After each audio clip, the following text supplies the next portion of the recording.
Hello, જાગૃત આવાજમાં તમારું સ્વાગત છે. મારું નામ છે ચિંતન અખાણી. જેટલા પણ વિદ્યાર્થીઓ ધોરણ 12માં છે, સ્ટાન્ડર્ડ 12માં છે, સાયન્સ, કોમર્સ અને આર્ટ્સ કોઈ પણમાં હોય, સાયન્સમાં એ ગ્રુપ હોય કે બી ગ્રુપ હોય, તમારા સ્ટાન્ડર્ડ 12નું રિઝલ્ટ આવે પછી તમારે શું કરવાનું છે અને કઈ કઈ તમારા માટે ઇમ્પોર્ટન્ટ વેબસાઇટ્સ છે, એ બધી જ વસ્તુની આજે હું ડિસ્કશન કરવાનું છું. અને એ બધી વેબસાઇટ્સની અંદર રજિસ્ટ્રેશન સ્ટાર્ટ થઈ ગયા છે. એટલે બધા જ વિદ્યાર્થીઓએ આ વિડીયો ધ્યાનથી સમજવાનો છે, જેના કારણે તમારે એક પણ વેબસાઇટ અને એક પણ ડેટ તમારી મિસ ન થાય. રાઈટ? તો સૌથી પહેલા જે લોકો ધોરણ 12 એટલે કે સ્ટાન્ડર્ડ 12માં છે અને સાયન્સમાં એ ગ્રુપમાં છે, એમને જો 12th પછીની એન્જિનિયરિંગની આખી એડમિશન પ્રોસેસમાં જોડાવવું હોય તો ડિસ્ક્રિપ્શન બોક્સમાં લિંક છે, એની ઉપર ક્લિક કરી એ લોકો મેસેજ કરી શકે છે કે સર અમારે 12th પછીની એન્જિનિયરિંગની એડમિશન પ્રોસેસમાં જોડાવવું છે. રાઈટ? તો હવે આપણે અહીંયા ધ્યાનથી સમજીએ કે પહેલા સાયન્સની વાત કરશું.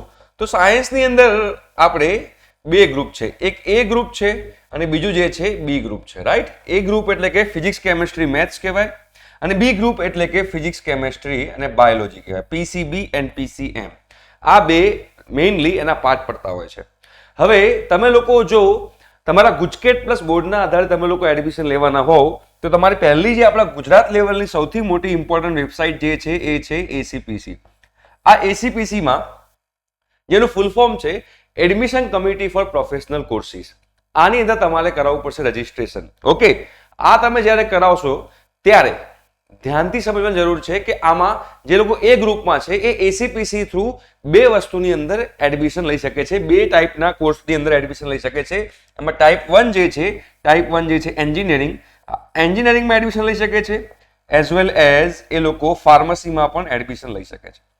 એટલે ફાર્મસીનું તમારે અલગથી કરાવવું પડશે રજિસ્ટ્રેશન. જો તમારે ફાર્મસીનો પણ ઓપ્શન ઓપન રાખવો હોય તો જે લોકો મેથ્સની અંદર છે, જે લોકો પીસીએમ એટલે કે ફિઝિક્સ, કેમેસ્ટ્રી, મેથ્સ લીધેલું છે એ લોકોએ. એના સિવાય ફોર એક્ઝામ્પલ આ જે પીસીએમ ના સ્ટુડન્ટ્સ જે છે એ પીસીએમ ના સ્ટુડન્ટ્સને નથી એન્જિનિયરિંગ લેવું, નથી ફાર્મસી કરવું, એ લોકોને બીએસસી કરવું છે, એ લોકોને બીસીએ કરવું છે, એ લોકોને એગ્રીકલ્ચરમાં જવું છે, વોકેશનલ કોર્સિસની અંદર જવું છે, તો ઘણા બધા બીજા બધા કોર્સિસ ચાલતા હોય છે અલગ અલગ યુનિવર્સિટીની અંદર. તો એ અલગ અલગ યુનિવર્સિટીમાં જે બધા એડમિશન ચાલતા હોય છે એનું અત્યારે કોમન એક વેબસાઇટ બની ગઈ છે. એ વેબસાઇટ પર તમારે કરાવવું પડશે રજિસ્ટ્રેશન. આ બધાના જ વિડીયો આપણા અવેલેબલ છે, બધા વિડીયો લિંક હું નીચે ડિસ્ક્રિપ્શન બોક્સમાં મૂકી દઉં છું. તો તમારે આ ફાર્મસી, એન્જિનિયરિંગ એના સિવાય બીજો ઓપ્શન તમારી પાસે તમારે ઓપન રાખવું હોય કે ચલો આપણે આમાં સારી કોલેજ, સારી બ્રાન્ચ ના મળે તો આપણે બીજો ઓપ્શન ઓપન રાખીએ, બીસીએ કરવાનો, બી વોક કરવાનો, બીએ કરવાનો, બીબીએ કરવાનો, બીએસસી કરવાનો, વોકેશનલ કોર્સિસ કરવાનો, આર્ટ્સમાં જવાનો, કોઈ બી તમારે જો ઓપન રાખવું હોય તો એના માટે તમારી માટે બીજી અગત્યની વેબસાઇટ જે કહેવાય એ છે તમારી જે છે Gujarat common admission service, GCAS. આ વેબસાઇટમાં તમારે કરાવી દેવાનું રજિસ્ટ્રેશન. રાઈટ? આ પણ ગુજરાત લેવલની છે, કોઈ પણ યુનિવર્સિટી હોય, ગુજરાતની તમામ યુનિવર્સિટી આની અંદર આવી ગઈ. બરોબર? સુરતમાં તમે રહેતા હો, રાજકોટમાં રહેતા હો, પાલનપુરમાં રહેતા હો, કચ્છ સાઈડ રહેતા હો, બધાનું કોમન એડમિશન જે છે એ આના થ્રુ થવાનું છે. બરોબર છે? તો જે એ ગ્રુપના સ્ટુડન્ટ છે એ લોકો એસીપીસીમાં પણ કરી શકે છે registration, as well as GCAS ની અંદર પણ એડમિશન કરી શકે છે. આની અંદર નોન પ્રોફેશનલ કોર્સિસ હશે.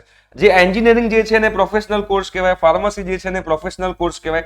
GCAS થ્રુ જે તમારું એડમિશન થવાનું છે એ GCAS થ્રુ ની અંદર તમારા નોન પ્રોફેશનલ કોર્સિસ જે મેં લગભગ નામ આપી દીધા તમને લોકોને કે તમારે BCA કરવું હોય, તમારે BBA કરવું હોય, તમારે BCom કરવું હોય, તમારે BVoc કરવું હોય, બરાબર, તમારે BSc કરવું હોય, ઓકે, હજુ બીજા ઘણા બધા, તમારે BA કરવું હોય, બેચલર ઓફ આર્ટ્સ. રાઈટ? તો આ બધા જે છે બધા હજુ આના સિવાય બીજા ઘણા બધા કોર્સિસ છે. આ તો મેં જસ્ટ જનરલી નામ આપેલા છે, આમાં સ્કાય ઇઝ ધ લિમિટ છે. તો આ બધા કોર્સિસમાં તમારે એડમિશન લેવું હોય, અગેન એમાં જે BCA જે છે એ BCA કરીને પણ તમે લોકો આઈટી ફિલ્ડમાં જઈ શકો છો. રાઈટ? એમાં પણ આખું કરિયર પાથ છે, જે કરિયર પાથ તમે ચૂઝ કરો તમને લોકોને ફાયદો થઈ શકે એમ છે. જો તમારે આઈટી ફિલ્ડમાં જવું હોય ને આપણને સારી કોલેજ કે આપણું ફેમિલી બજેટ ના હોય, ઘણા બધા ફેક્ટર એમાં ડિપેન્ડ કરતા હોય, તો આ GCAS છે જેમાં તમે કરી શકો છો રજિસ્ટ્રેશન. ઓકે, તો આજે એ ગ્રુપના સ્ટુડન્ટ છે અને ગુજરાત લેવલે એસીપીસી અને GCAS. જો તમે લોકો JEE આપેલી હોય, એ ગ્રુપમાં હોય તમે JEE આપેલી હોય તો તમારી ત્રીજી વેબસાઇટ જે રહેશે એ જોશા કાઉન્સેલિંગ રહેશે. Okay, JoSAA counselling. બરોબર છે? આ કાઉન્સેલિંગમાં તમે NIT, IIT, IIIT અને જેટલી પણ કોલેજ છે નેશનલ લેવલની એ કોલેજમાં તમારે JEE થ્રુ એડમિશન લેવું હોય તો અહીંયા આગળ થશે. એસીપીસી થ્રુ એન્જિનિયરિંગની અંદર બધી જ બ્રાન્ચ બધી જ કોલેજો આવી જશે DIIT નિરમા બધી જ.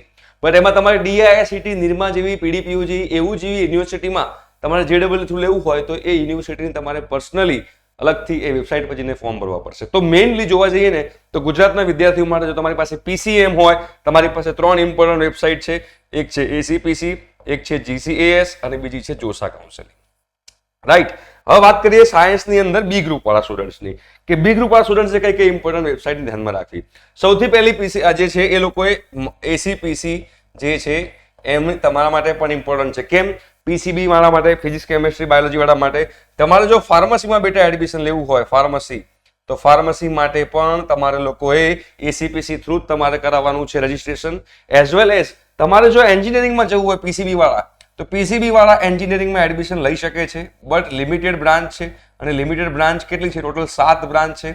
એ 7 બ્રાન્ચની અંદર તમે લોકો એડમિશન લઈ શકો છો. એની બ્રાન્ચની લિસ્ટ છે, તમારે જોઈતી હશે તો તમે કહેજો, આપણે બનાવીશું એના વિશે. તો ACPC થ્રુ તમે લોકો આ ફાર્મસી અને એન્જિનિયરિંગની અંદર તમે એડમિશન લઈ શકો છો. એઝ વેલ એઝ જે મેં કીધું GCAS, આ GCAS જે વેબસાઇટ છે એ પણ PCB ના સ્ટુડન્ટ્સ માટે બહુ જ ઇમ્પોર્ટન્ટ છે. તમારે BCA, BCom, BBA કરવું હોય તો PCB ના વિદ્યાર્થીઓ પણ આ બધા કોર્સિસ ચૂઝ કરી શકે છે. એમના માટે પણ આ ચોઇસીસ ઓપન છે. BSc કરવું હોય, BSc in physics, BSc in chemistry, BSc in biology, right, BBA, BCom, BCA. તો આ બધા કોર્સિસ જે છે ફિઝિક્સ, કેમેસ્ટ્રી, બાયોલોજીના વિદ્યાર્થીઓ માટે પણ અવેલેબલ છે. તો તમારે લોકોએ પણ આ GCAS ની વેબસાઇટ જે છે એ ખાસ તમારે કરાવી દેવાનું રજીસ્ટ્રેશન. ગુજરાતની કોઈ પણ યુનિવર્સિટી હોય એ આના થ્રુ તમને એડમિશન આપશે. અને ત્રીજી જે વેબસાઇટ છે એ આપણા ગુજરાત લેવલની છે, જેમાં નીટ થ્રુ એડમિશન થશે. તમારે જો કદાચ MBBS માં જવું હોય, બરાબર છે, ડેન્ટલમાં જવું હોય, આયુર્વેદિકમાં જવું હોય, તો જે મેડિકલ કોર્સિસ છે એ મેડિકલ કોર્સિસની અંદર તમારે જવું હોય તેના માટે તમારે નીટની એક્ઝામ કમ્પલસરી છે. નીટની એક્ઝામ આપ્યા પછી ગુજરાતની જે વેબસાઇટ છે જેમાં આખું ગુજરાત લેવલનું, એમાં 2 લેવલનું કાઉન્સેલિંગ થાય છે, state level counselling, national level counselling. તો નેશનલ લેવલ કાઉન્સેલિંગની વેબસાઇટ અલગ છે અને સ્ટેટ લેવલ કાઉન્સેલિંગની વેબસાઇટ અલગ છે. એ કઈ વેબસાઇટ છે, શું છે, ધીમે ધીમે હું તમને ઇન્ફોર્મ કરતો રહીશ. બટ આ વસ્તુ તમને લોકોને ખબર હોવી જોઈએ કે બી ગ્રુપના સ્ટુડન્ટ્સ માટે કઈ કઈ ઇમ્પોર્ટન્ટ વેબસાઇટ છે. તો નીટ થ્રુ એડમિશન લેવું હોય તો ગુજરાતની મેડિકલ વેબસાઇટ આવે છે.